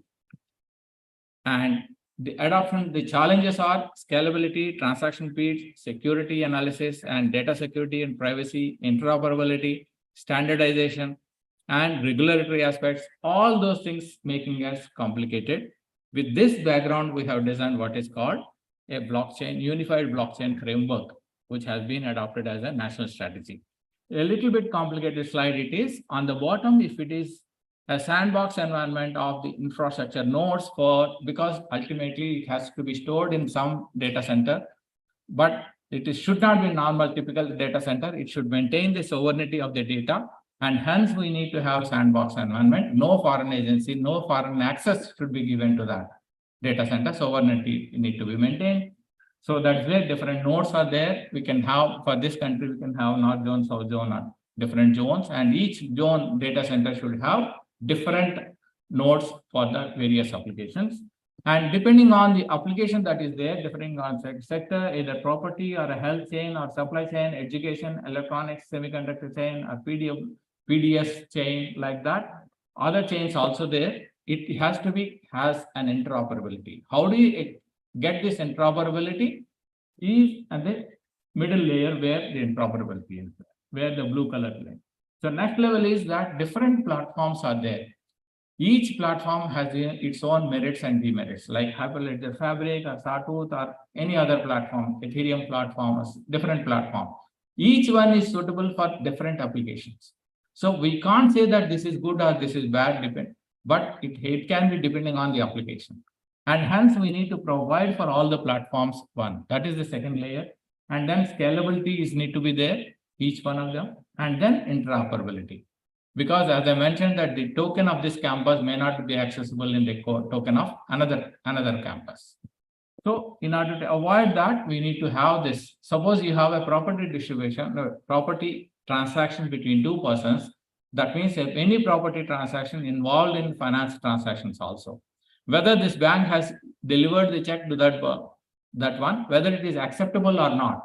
So there is a finance chain, there is a property registration chain. These two need to be having an interoperability. In order to get that, this is there. Then we have different algorithms are there, consensus algorithm or certifying authority are there, and software security modules will be there, and protocols for quantum and other things are there. And then asset creation and asset users linking and finding, that is the next level. And after this, we will have the application users, various developers are there. in a country for various applications are there, no single entity can contribute it. We should have a contributor role. Team India need to work on this together. So that is where we are having the development environment, strategy, staging environment, production environment. On top of it, lot of other applications which are there actually being used for certification, verification, and other things. Now we have other applications like eSign and DigiLocker and Aadhaar and ePraman that need to be linked with this, and these whatever the blockchain has to be integrated with the DigiLocker. So that is where the whole thing is there. A lot of stakeholders will be there, and it should be provided as security. And these blocks are loosely coupled one. Based on that, anybody who is having a very important block which has been developed, irrespective of his quality and his company and other thing, we can adopt that into this unified blockchain framework. So what are the people who are there involved in it? Yes, IDRBT, SETS, Chennai, and IIT Hyderabad, and then CDAC, NIC, STQC, all those organizations are there. In addition to that, there are a lot of private companies and then startups are participating into this. It's a huge exercise. And whoever has the best algorithm for part of it, that is the beauty of this. And you can put it embedded into this module because it's a loosely coupled one. Okay, so what is the strategy? There are 5-year strategy has been designed in this. One is graphical distributed share. And this is available in MIT website. It's if you Google out National Strategy on Blockchain, you can get the full document of this. And geographically distributed shared infrastructure, faster R&D efforts. That is the initial basic background. And the second year is the POC and then bringing out the major things. That is where we have implemented application for CBSE, for IITs and other certificates issued. CBSE 10th class certificates are all on the blockchain now. So like some of these states have already adopted in Bangalore, and then Rajasthan and other places have adopted this. And promote, the third one is the large scale adoption and deployment. That's where we are right now. And after that, we have to go for the promote of global standards. Still standards are not there at the minimum level of the blockchain standards are not evolved completely. That has to be there. And then interoperability is very important. And convergence across the blockchain, IoT, cloud, and then AI. So we need to have BICA stack for this, for the adoption in the total. So next, another 2 minutes I'll take for the property registration system, which we have implemented for Telangana government, is for Shamshabad district completely. So normal verification is 90% of the property disputes are double selling. That means broker will take the documents and then sell it to you, sell it to somebody else. There is a dispute between these two. So to avoid that, we need to have what is called encumbrance certificate. So that's where, without disturbing the existing system, legacy system, we have created another one, which is blockchain ledger. So the normal transaction goes back, but at the end of the transaction, that goes into the blockchain, where before any transaction, next transaction happens on that particular property, a flash will come to the sub-registrar office that this property belongs to so-and-so, but in this document, it is mentioned it belongs to so-and-so. The current owner of the property is this. Then it is the call of the sub-registrar office whether to take it forward for this transaction or to take it dispute. So that is where the dispute resolution can be done achieved very easily. So the other one is certificate verification. Most of the employers have to go to the original institution. They will write to them. It will take at least a few months for getting the certificate, whether it is valid or not. And sometimes 90% they don't even reply. And 90% you don't know whether it is a fake certificate or not, because there are thousands of universities in this country alone. And there are millions of degrees are coming every day. And we don't know what is the name of the degree also, many of the people, and what they are teaching in this. So these certificates verification itself is a big challenge for many of the corporates. So to do that, again, you can use the blockchain technology. Many of the companies have adopted this. Many of these universities are now putting their degrees on this so that the verification can become much easier. This is another application. Now I'll come to the important thing is cross-border payment. This is a major problem, and many of the developing countries are promoting the blockchain usage for this purpose. And yes, of course, you know that the cross-border payments there is no trust at all, and we don't know where the money is going. And transfer of money involves a lot of expenditure, a lot of fee will be there. So what are the cross-border challenges which are there? So usually a remittance transfer does the transaction. Whenever the normal transaction, when you want to send some money to your friend or to your one company to another company abroad in another country. So there is a lot of banks or an intermediary will be there. He will try to identify, establish a connection between you and this, and the transaction happens. So there is a lot of transaction fees is there. Normal bank transfers have a lot of fees, but if you are using the SWIFT-like thing, the transaction fees will be reduced drastically, but still a lot of other problems are there due to the mediator in between. The transaction process will become very cumbersome, and there are a lot of other country regulations will be there, and we do not know whether this actually going to that person or to somebody else, or we do not know where the money is going, where money is going ethically for some legal purpose or illegal transactions are happening. It's very difficult.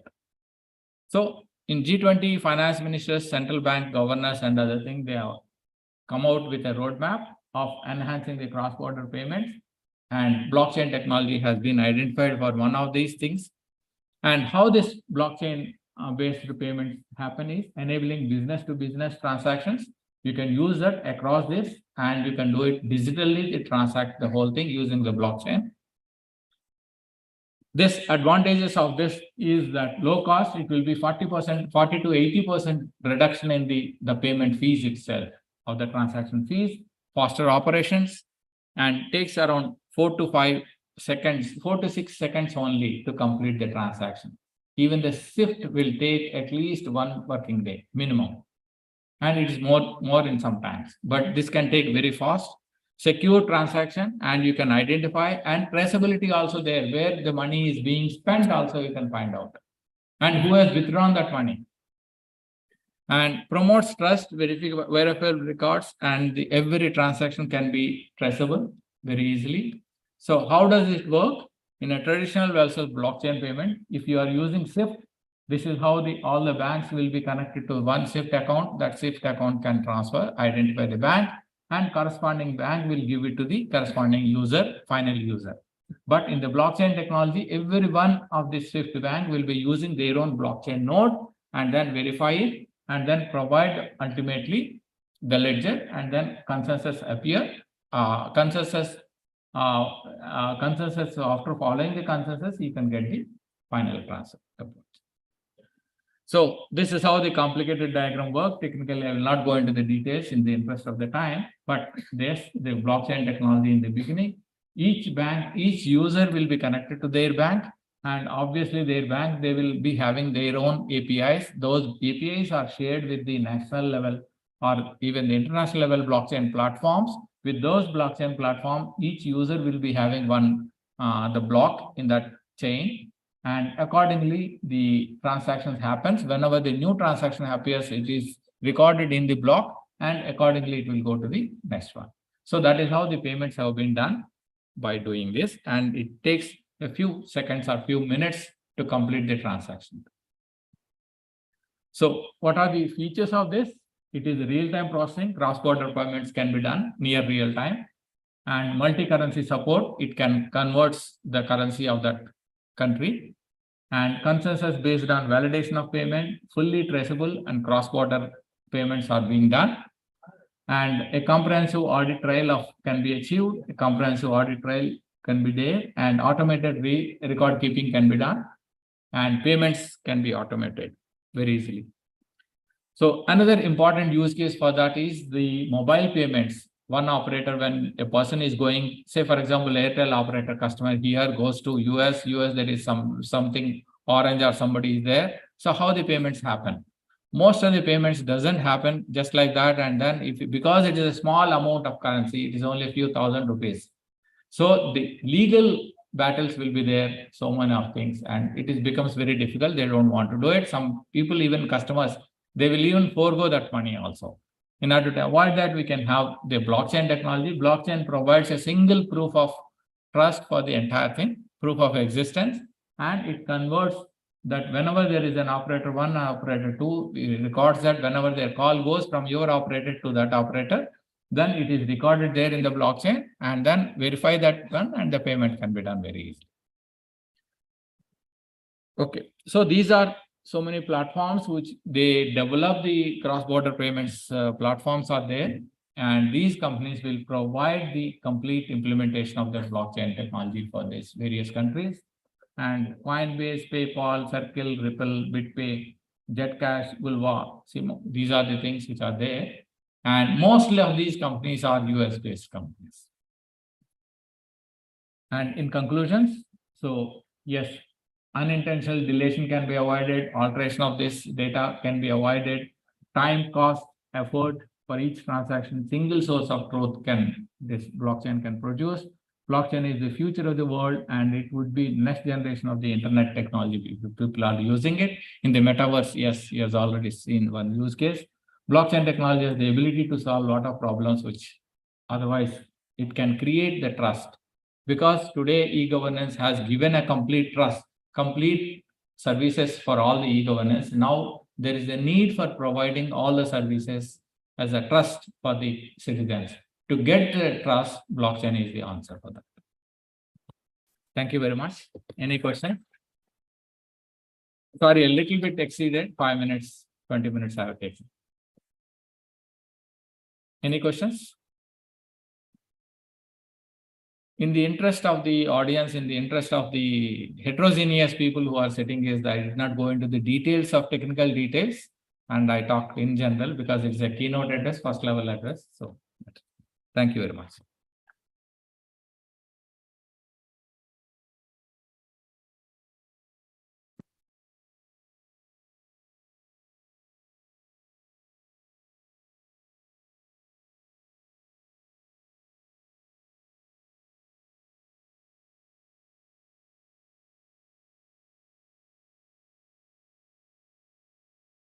Thank you, sir. With this, we come to the end of the inaugural session. So now I request Dr. Deepika Gupta, Organizing Secretary, IEEE ICBDS 2023, to propose a vote of thanks.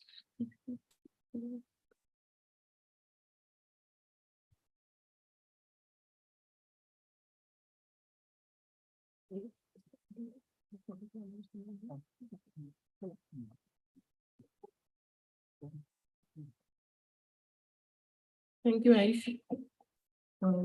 Honorable Chief Guest, Dr. S.B. Gadisar, Distinguished Scientist and Director General DRDO, Respected Director and Vice Chancellor IIIT Naya Raipur, Dr. Pradeep Kumar Sinha, sir.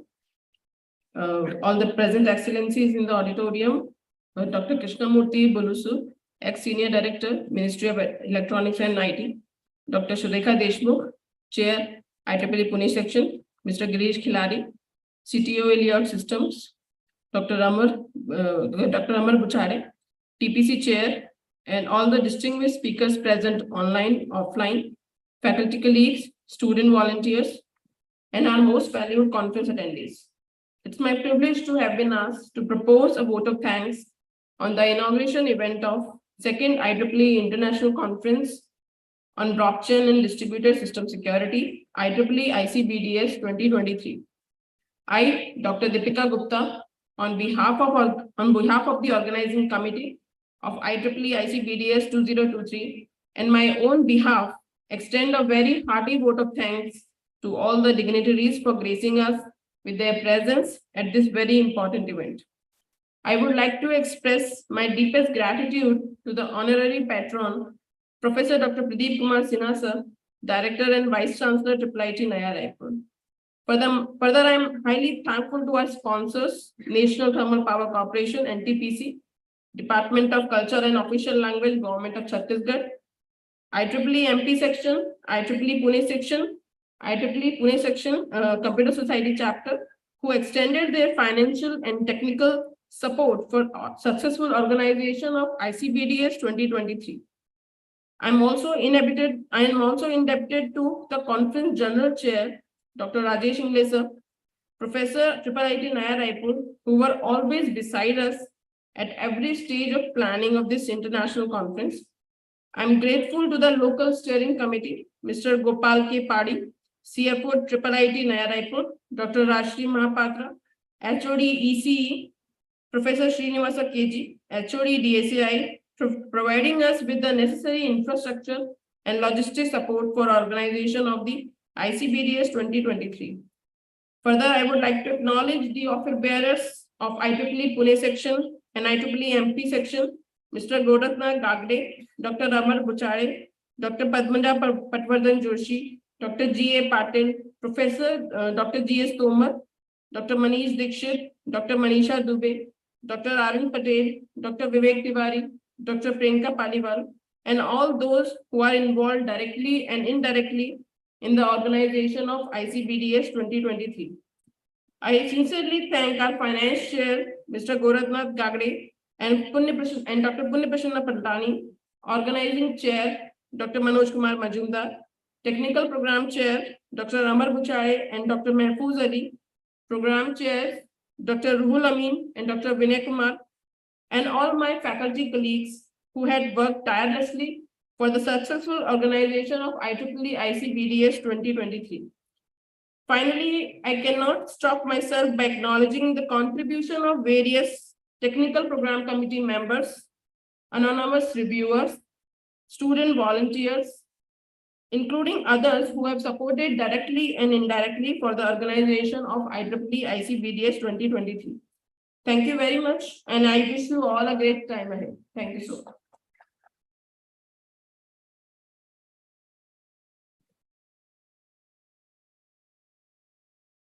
Thank you, ma'am. Now I request everyone to rise in their seats for the national anthem, which will be followed by a group photo.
I request all of you present in the audience to come up on the stage for a group photo.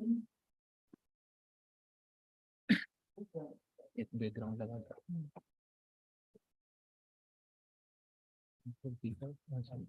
ये pen drive में निकाल दिए so that मैं उनको दे दूं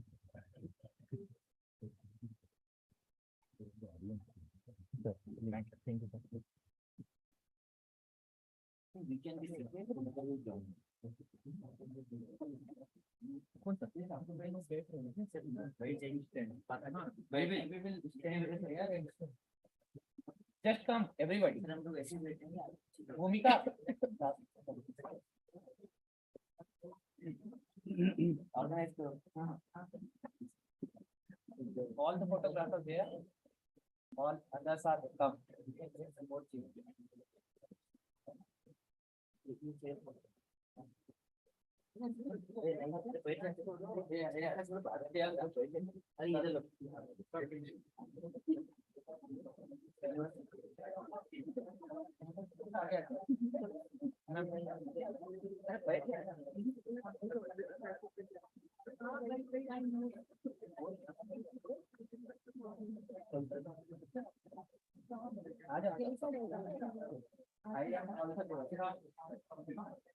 This is not correct.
Sign out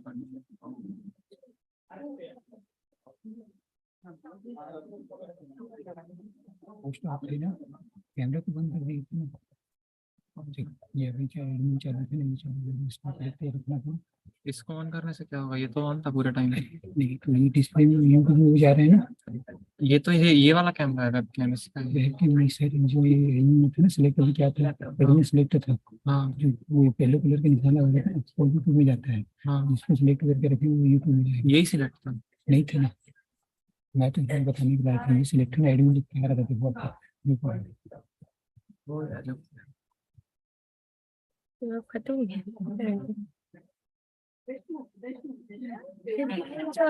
बाहर से आए थे ना। ये मतलब IEEE वगैरह करने के लिए बाहर से हमारे लोगों को पता है कि क्या पे क्या कैसे करना है, तो हम लोग पूरा मैसअप कर लेंगे। वो जो सेकेंड वीडियो मैसेज था वो तो एकदम खराब हो रहा है।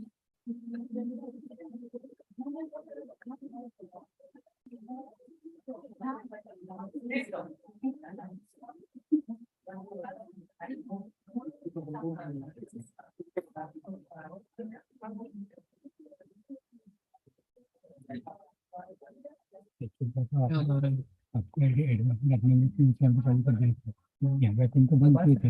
नहीं, आप मेरा कैमरा चालू था कि बंद था? क्या बोल आपका रहे बंद था। हाँ। सिलेक्ट किए थे ना। हाँ मेरा वीडियो नहीं दिखेगा ना उसमें, वीडियो को जा रहा है उसमें। तो अच्छा, मुझे सिलेक्ट करना था। हाँ उसको एडमिन में सिलेक्ट करके नहीं रखना है, हम उसे सिलेक्ट करके रखना उस कैमरे को। तो मैंने तो बदला ही नहीं था, वो तो वही सिलेक्ट था। चेंज होना उसमें आप सिलेक्ट अच्छा अच्छा सिलेक्ट कर देते हो जब फॉलो करिए।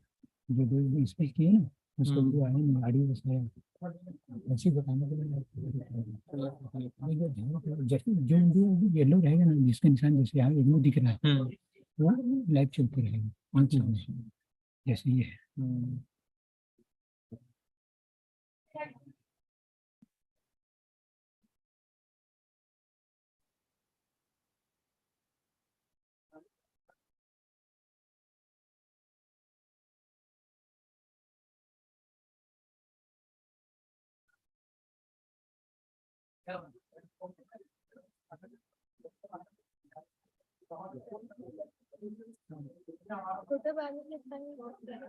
अभी खिंचवा ही लेते हैं तो बाद में।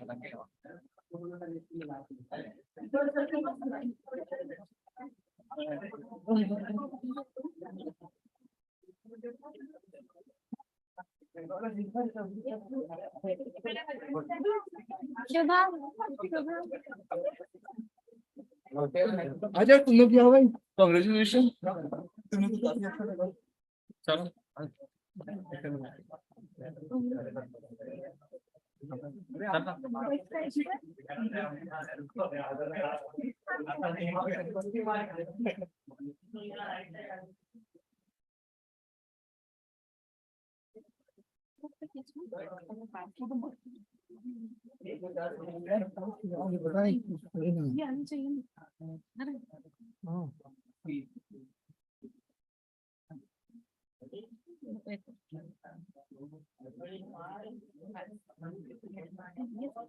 सबका देखो काला काला फोटो है मम्मी।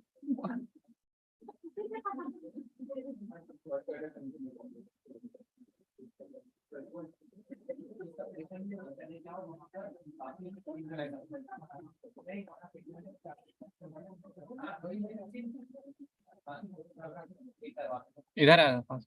उसके पीछे बटन नहीं है। नहीं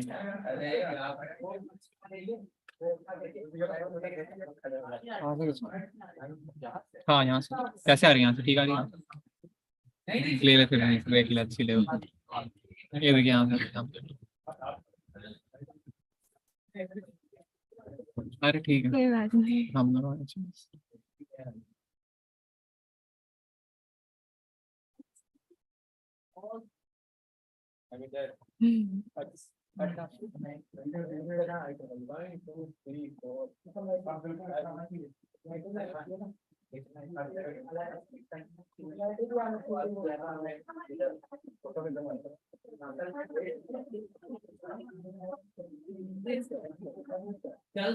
तुम्हें और क्या चाहिए?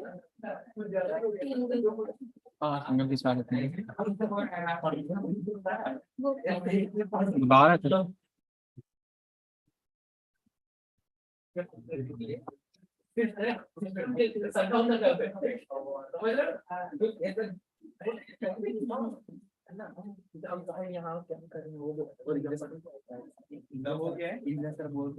हो गया है ना? हाँ हो गया। कट कर दो वो ऐसा आया था वो सर यूं पढ़ रहे पूरी उंगली चारों चारों उंगली पे पोज लगा रहे सब चीज बदल रहा है ना, राइट बटन लेफ्ट बटन सब चीज हो रहा है। बंद कर दे था इसको। ओए, ये कभी कम आएंगे ना। हाँ यही रहेगा पूरा सेटअप ऐसे ही रहेगा। अच्छा एक और